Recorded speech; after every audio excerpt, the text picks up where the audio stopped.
පසුවීමේ ස්නෙක් plant නිවැරදිව බඳුන්ගත කරන ආකාරය. මේ ශාප්පු දැකලා ඇති සමහර පැතිවල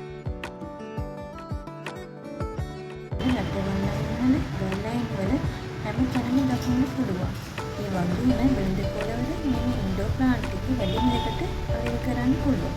මේ ස්නෙක් ප්ලාන්ට් වල තියෙන විශේෂත්වය තමයි දවස පුරාම ඔක්සිජන් ලබා දීමේ හැකියාවක් තියෙනවා. ඒ වගේම රාත්‍රී කාලයේදී මේ ප්ලාන්ට් එක ඔක්සිජන් පිට කිරීමේ අවස්ථාවක් තියෙනවා.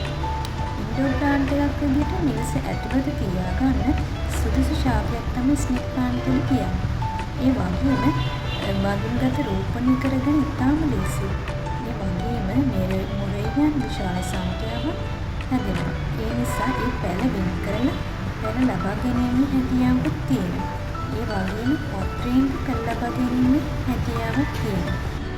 මේකට අවශ්‍ය වන පස් මාර්ගය තමයි මතු පිටපස් 1යි, කොම්පෝස්ට් කොටස් 1යි, වැලි කොටස් 1යි. මේ පස් මාර්ගයන් භාවිත කරලා අපිට මේ ශාකය වගා කරන්න පුළුවන්. බඳුන හොඳින් සිදුරු තියෙන ජලය බැස යන්න බඳුනේ ඇතුළට කොන්ක්‍රීට් ගල් ටිකක් දාන්න ඕනේ. කලින් සාදාගත් පස් මාර්ග පුරවන්න